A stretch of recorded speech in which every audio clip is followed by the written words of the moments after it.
Hello, hello, I'm Albert, and today I am going to try to make a video game using as much AI as I possibly can. Now, this was prompted by the release of ChatGPT, which, if you've heard of GPT-3, this is a dialogue-based version of that. It's an AI that generates text for you, and it's available right now at chat.openai.com, and a ton of people have been using it, so much so that the servers sometimes fail occasionally, or it takes really long to load. So I hope that's not going to happen today, because I will be using this to generate code for a point-and-click adventure that I want to build in the Godot game engine, which is an excellent open-source game engine. So I'm going to see how far I get coding a video game, making the artworks for the video game, and, telling a real story using AI tools. I did study programming a little bit. I have a couple years of experience with very, very basic coding. So if I look at code in, Python, GD script, the language of Godot engine, I can usually tell what's wrong, but I cannot, for the life of me, code just by myself. I'm going to demonstrate ChatGPT for those of you who don't know what it does. It's quite simple. You just have a little text box down here and you ask it questions. Like, for example, what is the short biography of President Obama? So this doesn't even make sense as a sentence, really. It's kind of wrong grammar.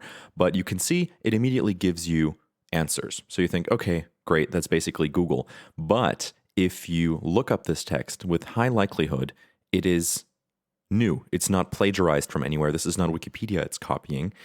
It's pretty much a brain that just wrote this for us. Now, that was a simple example. But what I discovered is that it can also speak a lot of, I didn't discover this, but I noticed for myself, it can write GD script, which is kind of a not even that widespread programming language yet, because it's only for the Godot game engine, so a growing community is using it, but it can code this. So if we say, write me a GD script for a basic text adventure, it will create it in seconds.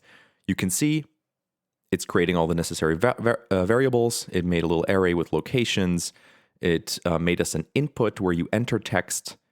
It invented directions, north, south, east, west, the command look, the command help with a couple available commands. Now, if you really read this, it is missing a couple core features. It's only printing into the console, and the available commands are just a string. It's just a couple words. It's not dynamic if we like add commands or something. But you can also adjust the code, which is really cool. So if I say add some locations that would be found in an office building, it's thinking up some locations. Okay, so it's not what I expected. I thought it would add it to the script. But now that it made them, I will say add these locations to the array in the above GD script. And there we go. Now it's giving us the code for that. So it added all the exact locations that it invented into the array. If we think a little bit, we can figure out how to put this in here. Now, you can tell it's a little unpredictable. I tried this before and it did exactly what I wanted. Now it's doing something slightly different. But my basic goal today is to see how easily we really can create a functional point-and-click adventure game using ChatGPT. Pseudo-Write, which you may know from my last video, which is a fiction writing AI based on GPT-3, and of course, Stable Diffusion. So let's get going with that. For this, I will be using the Godot Engine 3.5. I know 4 is available in the beta, but because ChatGPT only has knowledge going back to around 2021, I don't want to risk it coding something that won't work in here. So let's stick with this. I will also select the OpenGL 2.0 renderer, so it's simpler. We're only going to use pictures and buttons. We don't need any 3D features. And ideally, I can export it as a web game and upload it for you. So we're going to create this game. And now a very basic overview of this engine. It's all node-based, which is really kind of cool. I'm not going to go further into that, but we're mostly going to be using a user interface. So I'm going to create a user interface node.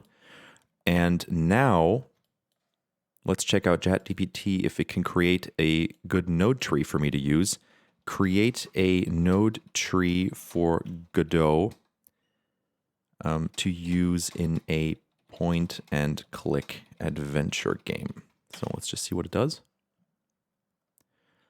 So it wants us to make a canvas layer. Okay, so we have visuals, a heads-up display with inventory and actions. Legit. Then the actual world with the player.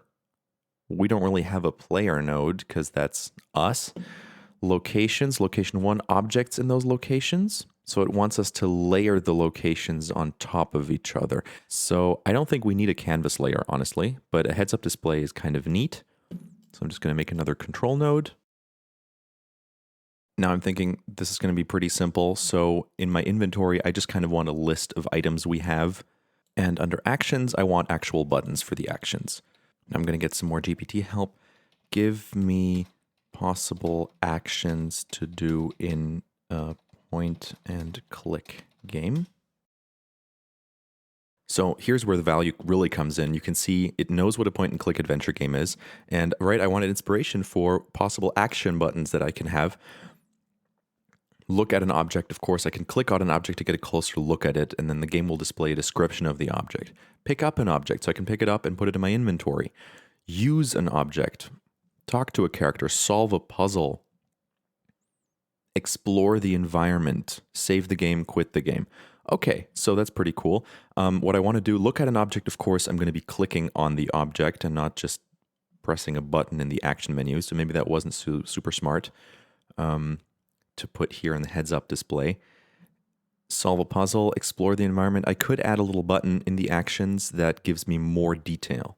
So maybe I can really just name this look closer. Let's do it look closer.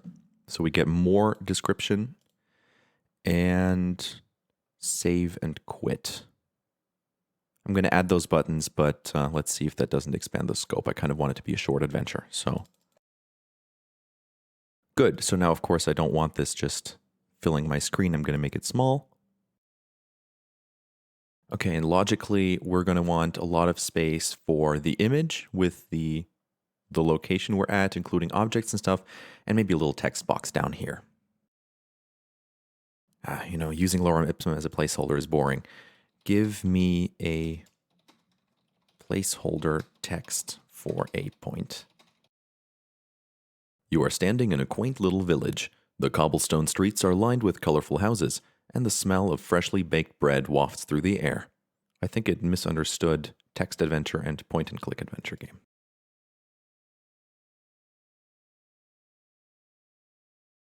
And now I'd say we start with our story. So we're going to go to our fiction AI called pseudo-write, make a new project, call it point-and-click adventure. And now we need a theme, right? First, so we're going to use the brainstorm function and say something else. A location, give me a list of locations for a point-and-click adventure game in various styles and genres. So examples, an abandoned post office, a secret bank vault, an old theme park. Okay, now let's see what it does. A mysterious castle, a mystical castle, a pirate shipwreck. That's kind of cool. A sunken pirate ship. Yeah, like maybe you're a merman or something exploring, which is neat. A sunken submarine. Oh, I really like the submarine. Let's do the submarine. That's cool. Okay, so a sunken submarine. Excellent. Sunken submarine. Now, brainstorm something else. Give me a list of titles for a point-and-click adventure game about a sunken submarine. Mystery, fun, 90s vibe, haunted, whatever. Beneath the waves of terror, submerged in mysteries, submerged secrets, searching the depths, a haunted submarine adventure. Submerged secrets, I kind of like that. Okay, submerged secrets, a haunted submarine adventure. That's fun. Okay, submerged secrets, a haunted submarine adventure. And now I want a list of locations, right? Or a basic story? Plot points, I guess. Give me a list of plots about How a submarine sank and became haunted. Quirky, mysterious, kind of a Scooby-Doo vibe. I want it. Became haunted. An ancient portal opened during an undersea battle in World War II and killed the crew. Something like that. A logging accident in the deep sea caused a shipwreck and the crew were cursed to haunt the sub. A powerful sea creature is awakened by an unknown force and has to be tamed before it destroys the submarine. A ghostly figure appears in the submarine's control room, revealing that the sub was cursed by a sea witch centuries ago. The submarine sank and was thought to be lost forever. However, it surfaces in present day with a ghostly crew still on board. A sub was testing newly developed weapons when it was dragged to the depths of the ocean by unknown forces. That's cool. After this test, you kind of wake up aboard and don't remember what's going on. So now I'm going to brainstorm locations, list of rooms inside a submerged submarine. Destroyed, rusty, leaking, scary. The captain's bridge, full of broken instruments and debris. The engine room, a dark and damp area filled with rusting and malfunctioning machinery. A flooded control room with shattered glass panels. Okay. Okay, I want to add one. The crew's quarters. A corridor filled with leaking pipes. A rusting storage bay of forgotten supplies. A dripping and eerie cafeteria full of moldy food.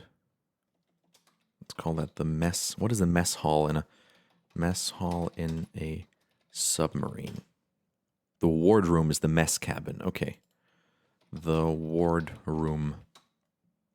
So this is a great setup generally, and I think we can kind of start thinking up a story. So I'm going to ask here, write guided and describe what I want. I don't want suggestions. Give me a clear story and items found in the above rooms that let me battle the sea creature and bring the submarine back to the surface. Let's see if that works. Here we go. We must brave the depths of the ocean, searching each room for items to help us in our quest to battle the sea creature and bring the submarine safely back to the surface. In the wardroom, so this, we find a few emergency flares and a rusty crowbar. In storage bay, we find a disused harpoon gun. In corridor, we stumble upon an oil lamp full of oil, which can be used to drive away or blind our enemy. Crew's quarters holds an old leather bag filled with fishing lures, which can be used to distract the creature long enough for us to make our escape. Control room has a broken mirror, which can be used as a makeshift shield against its powerful blows. This is so creative. How great is this? I mean, it's not all perfect for our adventure, but it understood exactly what I wanted. Lastly, on the bridge, we come across a heavily corroded box containing a vintage underwater torch, perfect for lighting up dark corners. Nice. Nice, nice, nice. Beautiful. And just to see how much this cost, I mean, Sudowrite is paid, but I have 30,000 words per month, and I've already written a whole bunch this month for like 10 bucks. So let me just edit this for a little clarity and bring in some more, remove some items and make it more clear what our goal is. Okay, here's what we do. The storage bay has the flares, which makes sense. The wardroom has leftover food, and the engine room has a torpedo bay. So if we lure the creature away from the bridge before we've patched up the window, the water will come in, right? We can't just do that. We can't repair the window, but we can also not repair the window as long as the creature isn't blinded. So we kind of need to blind it. It pulls its face out and goes like this. Then we can fix the window, but we still can't launch with the creature still on us because we're too heavy. So we need to lure it away with the food. And that's a perfectly fine adventure. That's plenty. So let's fire up Stable Diffusion and get some of these visuals going. For this project, I'm going to be using Stable Diffusion 1.5 because I haven't learned how to use 2.0 perfectly yet. I feel like a lot of aspects have gotten worse. So I'll leave that up to other people to figure out. Meanwhile, I will be using my wonderful Midjourney V4 model, now called OpenJourney if you want to get it, on Hugging Face for download. So it's trained on a bunch of Midjourney images, which have a lot of artistic qualities that I want to use here in Stable Diffusion. Now I'm going to sample 50 steps is great. DDIM as a sampling method is good. Width, let me check the size of my project actually. Maybe I can actually just make it fit exactly so we don't need to do a ton of adjusting. So width, actually let's just do this. 768, 512 is just going to be the size of my image. Now let's see. I want to use ChatGPT to generate my prompts.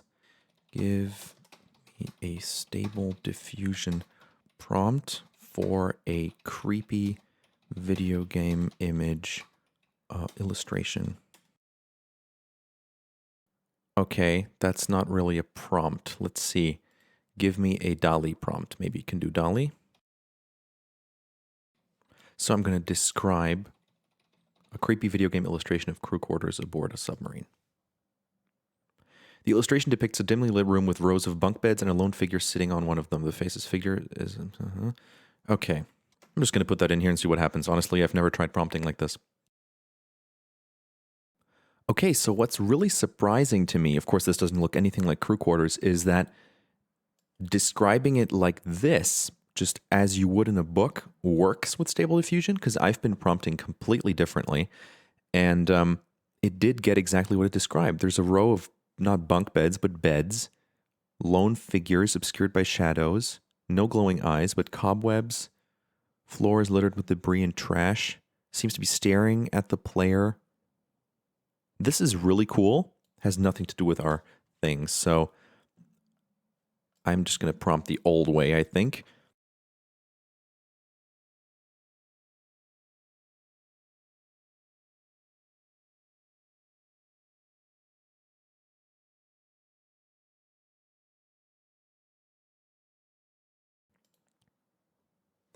So here we have some images that include most of the details I want. We have, flooded floors, some debris. You see the beds, so you can tell it's the crew quarters. I cannot, for the life of me, get rid of all this lighting, so I'm going to bring it into Affinity Photo, try to adjust it a little bit, and then bring it through image to image, and then get going on all of the other images I still want to make.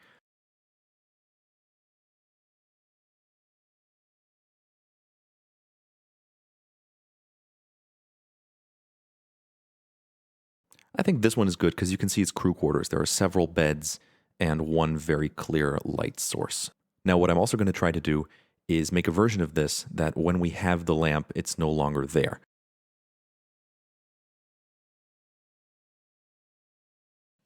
So that worked pretty well. These are our two different options. So one with the lamp, then we have the lamp.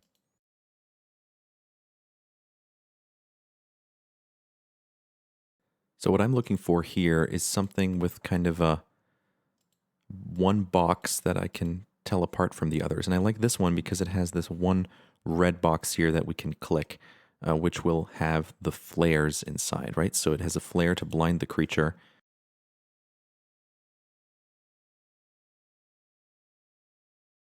So for the corridor, we had, of course, said that we need an oil lamp to see anything at all, right? When we enter from the crew quarter to the corridor, it should be dark unless you have the oil lamp. So I want one of these options to be kind of bright, and I'm going to Photoshop it, or rather Affinity it, to be dark as the other option.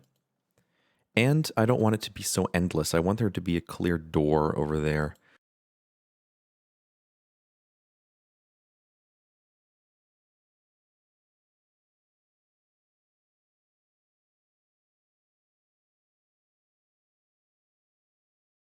Okay, with a little bit of coaxing, I was able to tell it where to put the doorways. So this is kind of the one I like the most. It has like kind of normal wooden doors, but we have our three locations, right? So our engine room, our storage room, and the bridge with the monster in it. So I am going to be taking this and using that. So that's good. That's generally what I want. I mean, it put a submarine inside, which is nonsense, but technically... Let's put a monster in there. Now that we have all our pictures, let's bring them in just as a demo for now. So down here, you'll see we've already automatically brought in all of these images, and we can just drag them here into texture. And there it is. And because this is the top layer here, in the tree at least, it's on top. So if we drag it back there, you'll see it's now in the background. What we need for every single scene is a way to define areas that are clickable in this so that we can kind of mouse over things and get a little description, maybe a little name kind of pop up as a little label to describe the object. And then when we click it, we can add it to the inventory. So that's one action we need, and have that for maybe a couple different things so it's not super easy to figure out immediately what you need. And per scene, of course, we need some describing text, which we only get when we click look closer. Also for other scenes, like for example, the corridor here, right? If I put my mouse over this and click, it'll take me to a different room. We need that per room as well. But I think, honestly, that can also be included in the same code, because what's really the difference between an object that I can add to my inventory and a door that I can click to switch room? Really, all that does is a click activates a function happening, an action happening. So I can probably code those quite similarly. Now, what you need to know about Godot, if you're not familiar, it works with signals. So for example, every node, so this image, for example, has all of these signals that it can send out when something happens. So focus entered, mouse entered. If it notices that my mouse is on it, for example, it can send out this signal, and nodes higher up in the chain of command basically will pick up that signal and can do actions accordingly. So let's build that general little setup and then start coding, of course, again with AI. So now I'm going to create a script in here. I'm going to rename it, let's call it location, and leave it like that. And then in texture button, I'm going to do a pressed signal and put it in here. If it goes to a location, I need it to go to that place, right? And if it's an object, it goes into that object goes into the inventory. And same thing if it just goes over, right? So all it does is it pops up its name and description.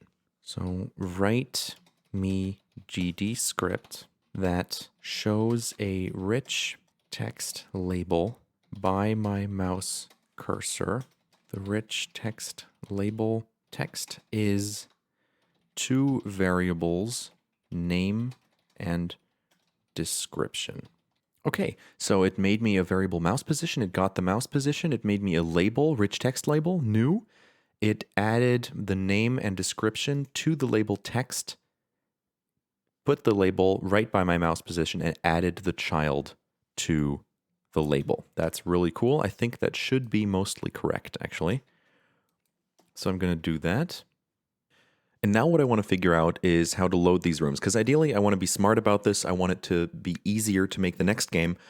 So I want kind of a central like JSON file, maybe just a database where I keep all the information on the different rooms, including the textures to use, the different states and so forth.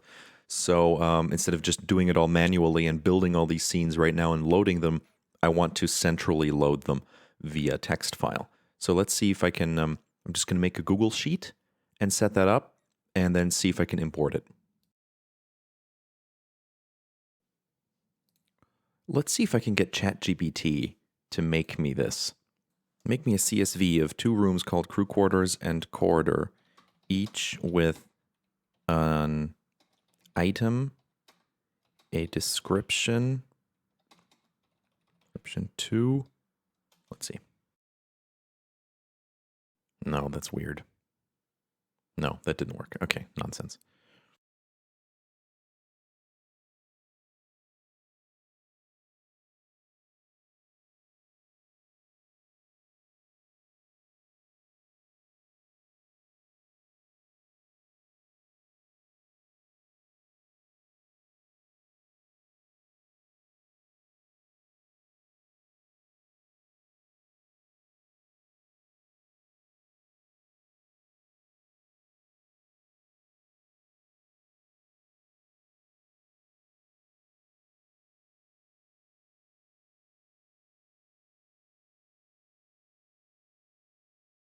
Now I've cleaned up the graphics a little bit, and now all that's missing is a little intro. When you first open the game, that you get a few story points about the weapons test and that the sub was pulled down, and then you wake up in the crew quarters to get everybody up to speed who's playing the game for the first time.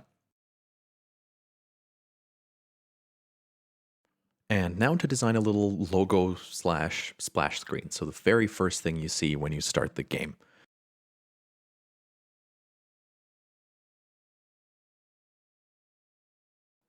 So while these are rendering here, I am going to draw some tentacles in the background and see if we can get this whole text kind of surrounded by tentacles. Now this is just kind of experimental. I'm going to use a little bit of a soft brush. We'll see. Let's see, and see if this works at all. Just kind of draw some tentacles here. The quality doesn't matter a whole lot. Great, so it's kind of working. You can tell it recognizes the tentacles where I want them to be. This is kind of the most three-dimensional one. Now I can turn up the denoising strength. Yeah, nice. Look at that. That's a wild octopus there.